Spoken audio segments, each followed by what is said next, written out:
Hi and welcome to this video where I want to color a page from Tal des Mondes on English Moonlight Valley by Maria Trolle in a picturesque style. If you're new to this channel, hi, my name is Ina. If not, welcome back. I start by painting over the motif with white gouache so that the lines are less distinct but still visible.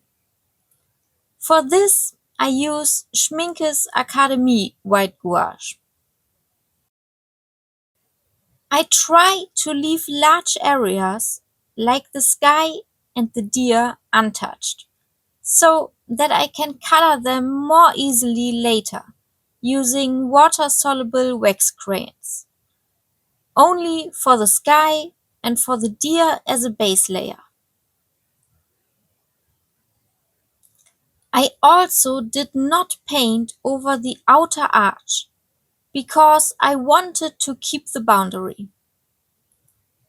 Where a bit of gouache gets on areas I do not intend to paint, at the edges of the objects, you'll soon see the difference it makes. In general, even if I apply the gouache very thinly and try to avoid creating texture, some texture still appears. This results in a different coloring experience with colored pencils compared to plain paper. However, it still works quite well. I'm using a watercolor brush here because it creates fewer brush textures than a bristle brush would. A larger brush would probably make the process faster, but this was the one I had lying around at the moment. Towards the end, I also noticed that the older paint on the brush had already started to dry. I'm trying in some spots that still look too dark to me to use a second thin layer to lighten the lines a bit more. Then I let the paint dry thoroughly first, which goes relatively quickly. For the sky, I want to create a sunset. For that, I use various water-soluble wax crayons. One from Herlitz, some from Jaxon, and two new ones from Caran d'Ache, the Neocolor IIs. And with these three, you can color quite well on the dried gouache. If you're interested in the color combinations I'm using, feel free to check the video description, where I list all the colors. But as always, if you want to color the page the way I do, you can use any colors and pencils you have. You don't necessarily need the exact same ones I'm using. When applying the colors, I try to let them overlap a little to achieve a nice transition.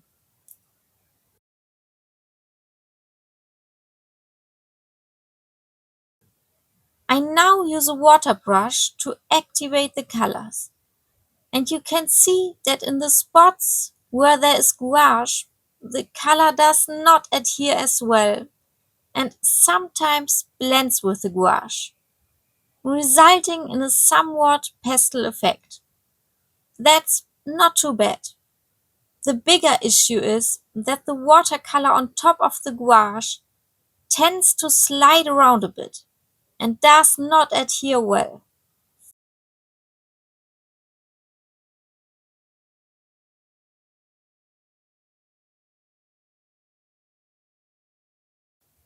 In my last haul, where I showed the new Neocolor II, I wasn't sure whether the Neocolor II or the Jaxon crayons are more pigmented. As you can see here, it definitely depends on the color. The yellow from the Jaxon is highly pigmented, whereas the purple shade is not so intense.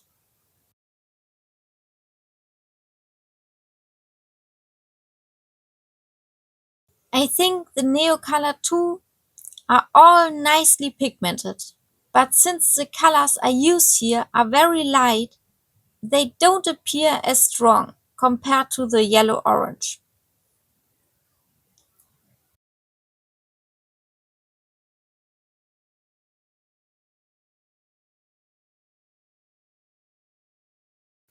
Now I'm trying to pick up color directly from the crayon, to apply it more evenly and with better intensity. With a second layer, you notice even more that the first layer of color on the gouache partly reactivates and slides around on the gouache.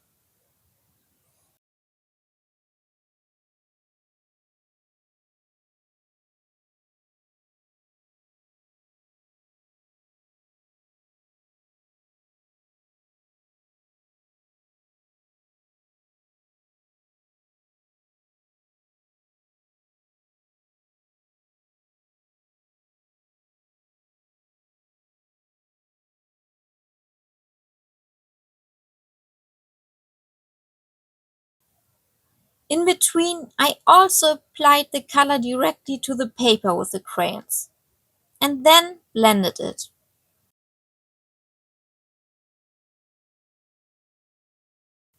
I still wasn't entirely satisfied with the result, but I first decided to continue with other parts of the picture and possibly adjust this again at the end. Now I'm using the brown from the hairlet set to lay down a base for the deer. Here you can really see the difference between painting directly on the paper and on the gouache layer. The deer is definitely in its ugly face right now. It will definitely look better later. But for the moment, we just have to live with it looking very blotchy. Now I take my Castle Art Soft Touch set and look at which shades of green I want to use, picking out different combinations. First, the combination for the hills.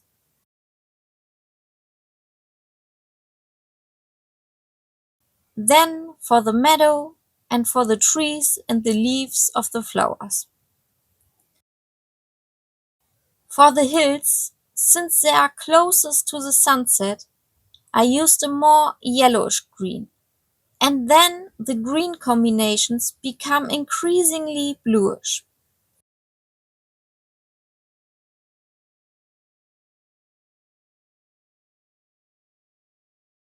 I begin with the first hill. I start with the darkest color at the bottom and gradually become lighter towards the top.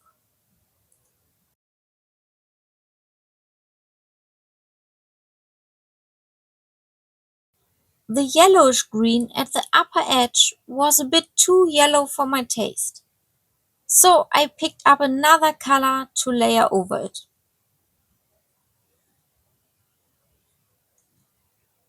And now I move on to the second hill. Along the edge, I press a bit harder and then lighten my pressure towards the transition area, so I can over it again with the next color.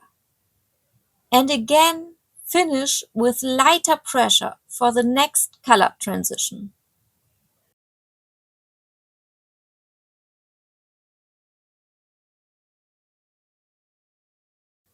I colored the other hills in the same way, and now I move on to the meadows. To create a transition from the hill to the meadow in the foreground, I left out the darkest color on the last hill and start with the darkest color of my other color combination, becoming lighter as I move forward. This is because the hills block the light from reaching the back area.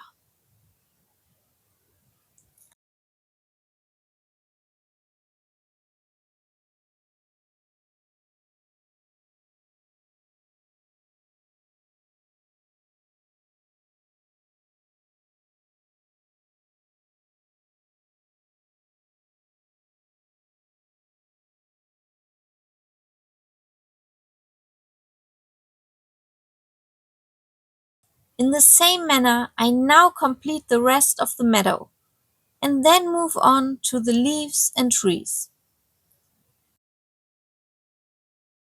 I only show you an example of how I color one object, and when objects repeat, I color the repeating ones off camera, so the video doesn't become too long or boring.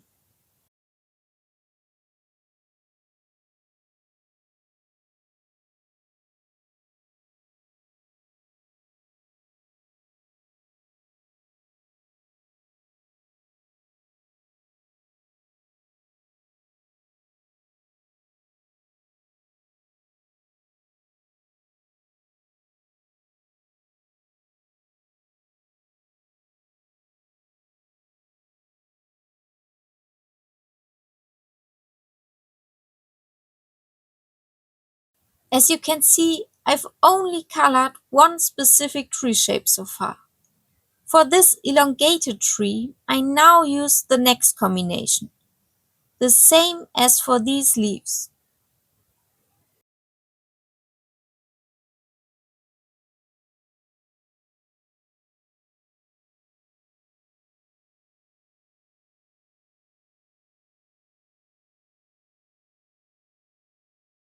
Now the stems of these small flowers in the foreground get the same color.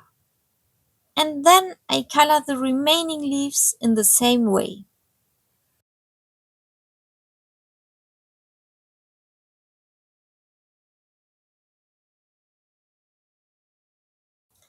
Next, I move on to the leaves of the lilies of the valley and the two conifer trees.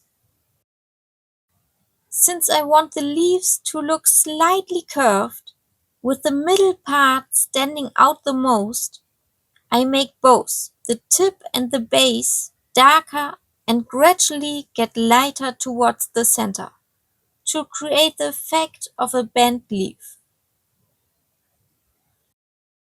In between, I keep sharpening the pencils, as the motif contains many small details for which a sharp point is important. Also, due to the gouache paint, the abrasion is a bit stronger, causing the pencils to become dull faster. From time to time, I also blow away the little crumbs that results from the abrasion.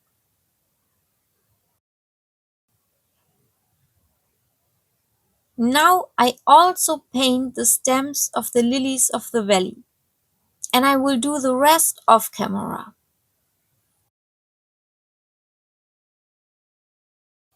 As you can see, I've left some trees blank, which will now be pink.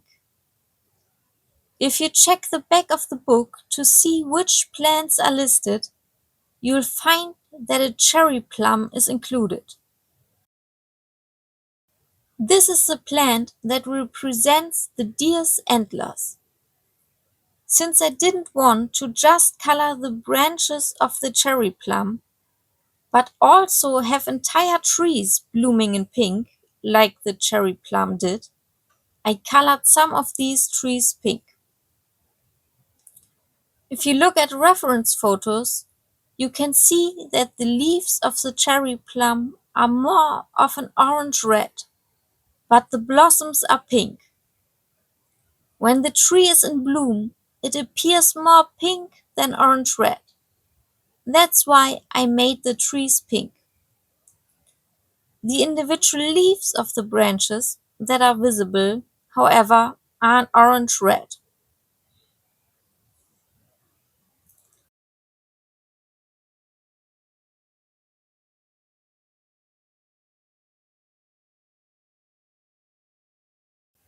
Next, I move on to the brown tones. For this, I look at my swatch card and decided on a slightly reddish brown for the deer, as well as two lighter shades that I will use, among other things, for the deer's chest. I start first with the branches of the cherry plum. While doing this, I already consider how I will color the deer, aiming for a contrast between the branches and the deer. With such faint lines, you really have to pay close attention to which colors you place next to each other, so that the individual objects remain distinguishable.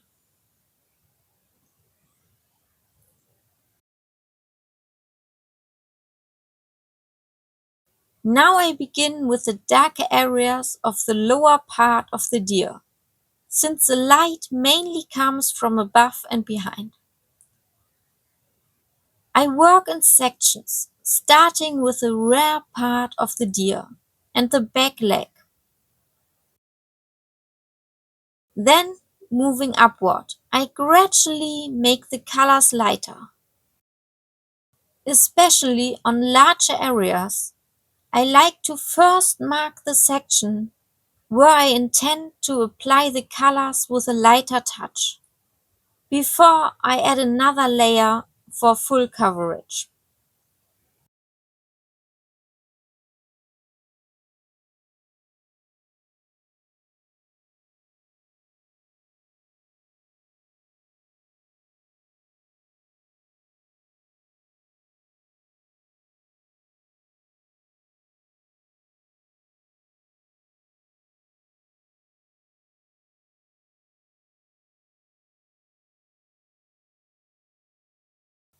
Next, I continue with the neck. For the front side of the neck and the chest, I use my two lighter brown tones. These are slightly more yellowish, while the other browns are a bit reddish. I then move on to the front legs, before coloring the rest of the deer's body and the head.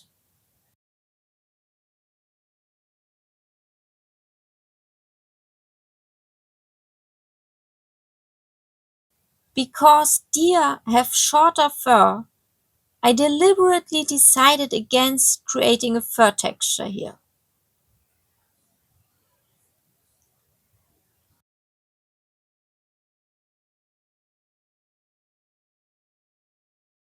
The ear turned away from the viewer is kept darker, while the other ear will be lighter.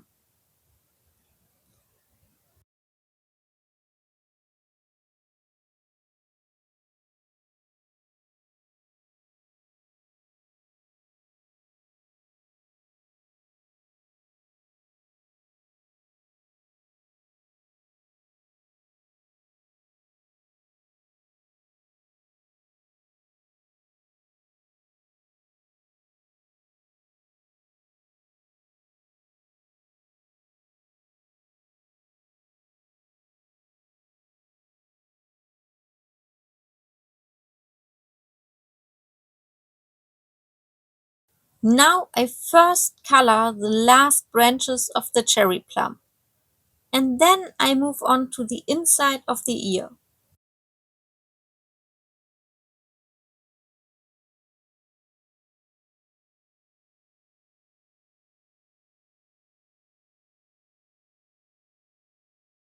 In between, I briefly looked at my reference photo again and decided to use the lighter combination of brown tones, and then lighten everything up with a bit of white.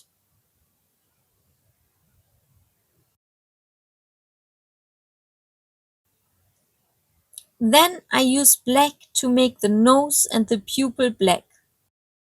I actually wouldn't have had to paint over them in the first place, which would have saved me this step.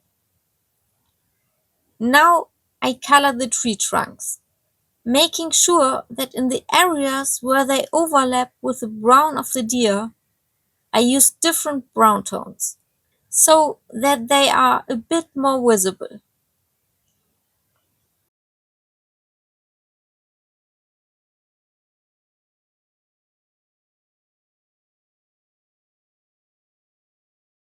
For the rooftops, I now use the same colors that I used for the orange leaves.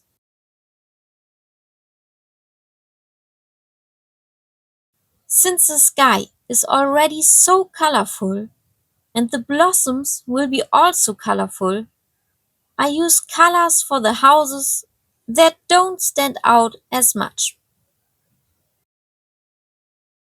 Then I colored the chimneys black and the hot air balloon basket brown.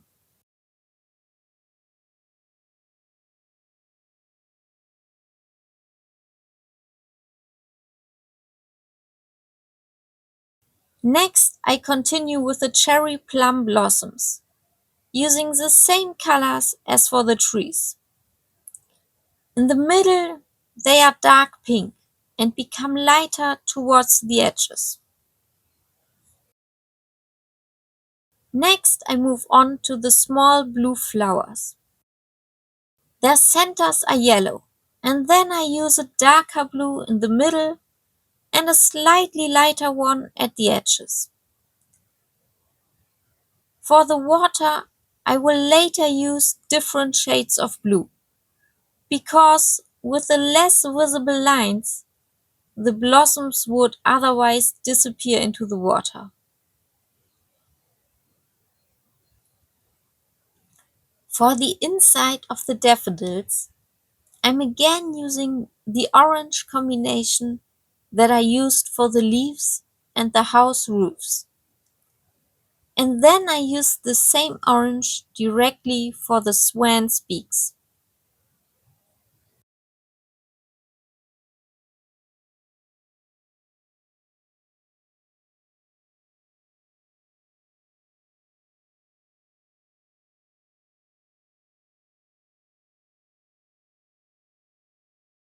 The petals of the daffodils will be yellow, a bit darker in the middle and gradually lighter towards the outside.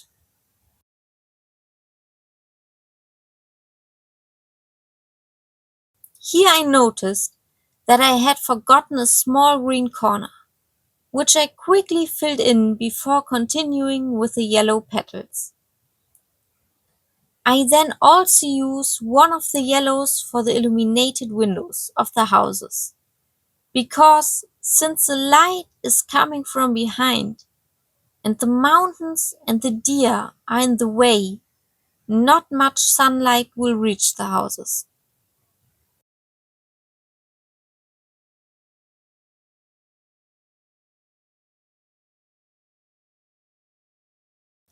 Now I'm also using the yellow combination for the stripes of the hot air balloon. I can already say, in hindsight, I would have preferred to make the two middle stripes yellow, and the others in the combination you'll see in a moment.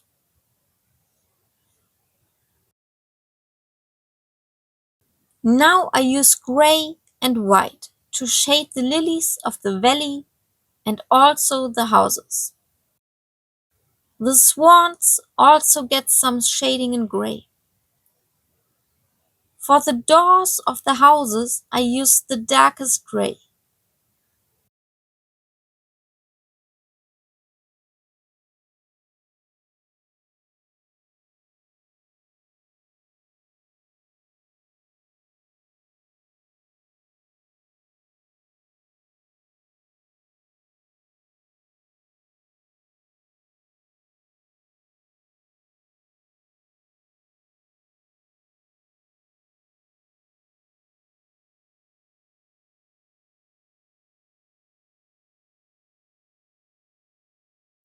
I almost forgot a few lilies of the valley here, but I quickly finished them. And then I continued with the tulips. I wanted to make them pink at first, but then I decided on a purple combination to pick up the color from the sky again. Here too, I start with the darkest color and towards the top of the petal tip, it gradually gets a bit lighter.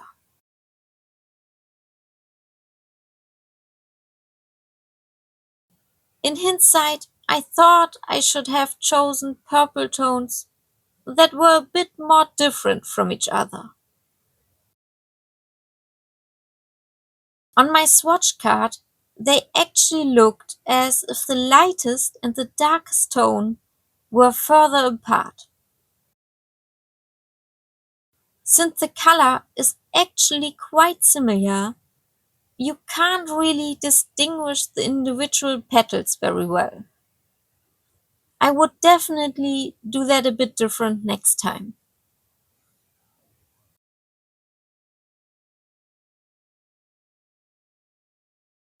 I now also use this color combination for the stripes of the hot air balloon.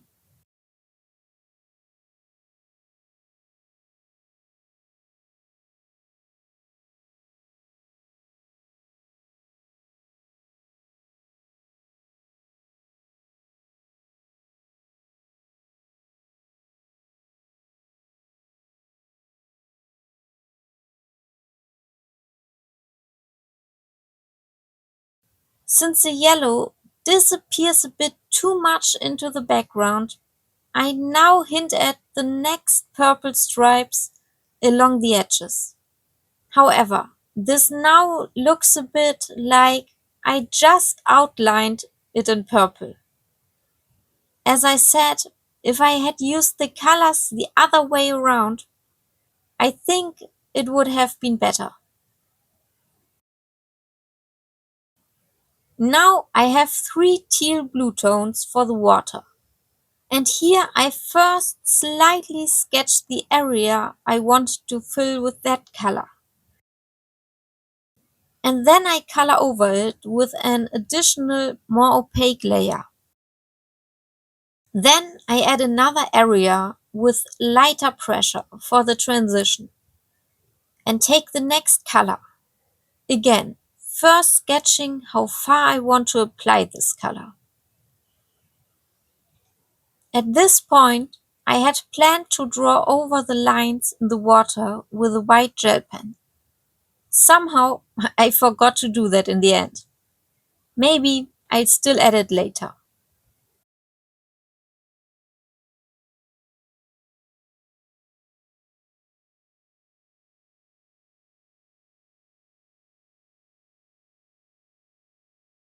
Next, I tried to blend the orange area of the sky a bit more to make it look smoother. That didn't really work out, so I continued with the first cloud. Since clouds during a sunset always reflect some of the sky's color, I first use a bit of pink and then shaded it with gray. Because the sun has already set or is very low, the light comes more from below and the cloud is dark at the upper edge.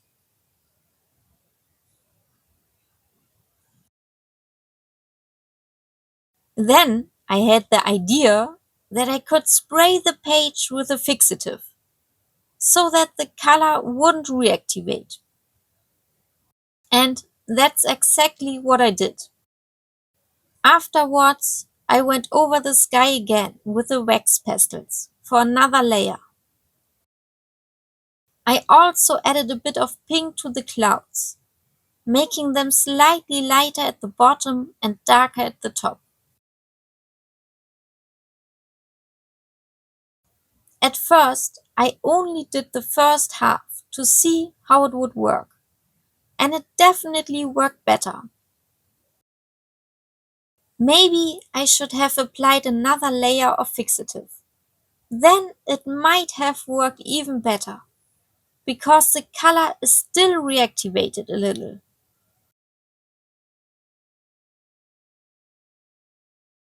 But for now, I reworked the entire sky and gave the clouds a gentle tint.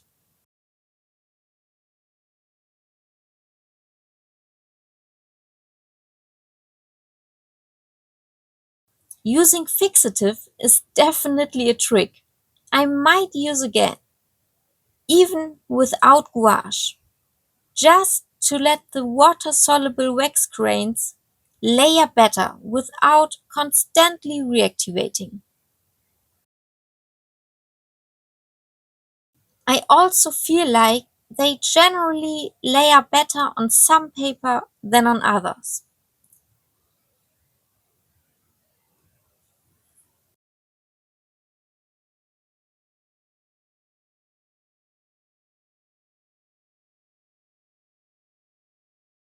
Then I first touched up the still slightly lighter edges around the clouds and the deer with colored pencils, as well as the lower part of the sky over the hills.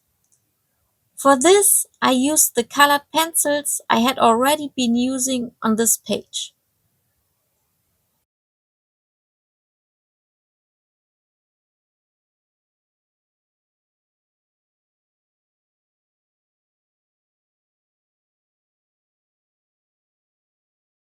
Next, I shaded the remaining clouds, first with a lighter gray, and then with a darker gray tone along the upper edge.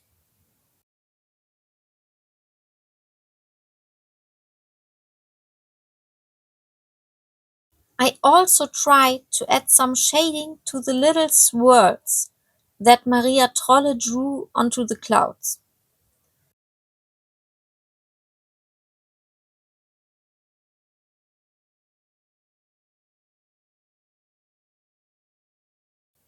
Then I used my white Posca marker to make the bottom line of the clouds white, and with a light dabbing motion I highlighted the swirls in white as well. So the clouds would look a bit more three-dimensional.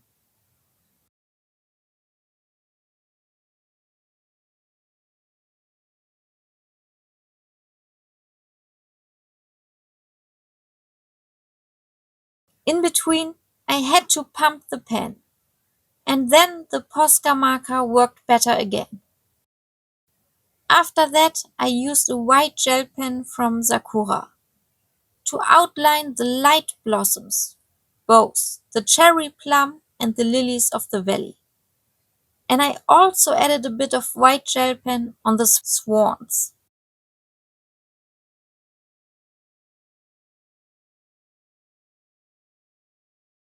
If gel pens don't write very well, you can either unscrew them and blow a little into the back of the refill to move the ink towards the tip, or draw a bit on your skin. I don't know why, but then they usually start working again. I've also seen others seal the back of the refill with a piece of kneaded eraser.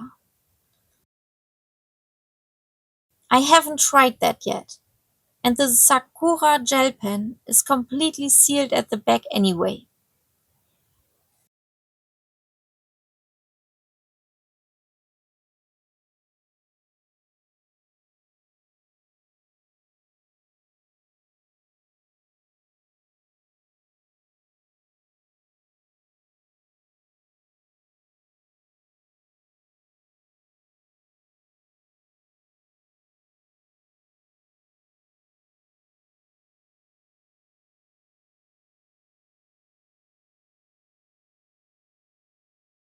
Since I didn't have a black gel pen and also didn't have a fine black fineliner on hand, I used a dark metallic green for the swan's eye.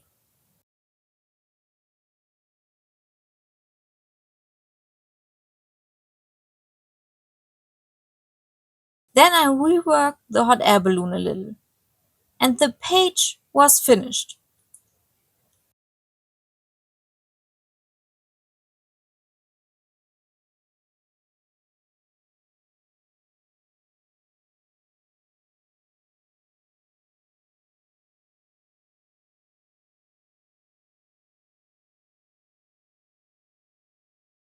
I hope you learned something and enjoyed the video. Bye and see you next time.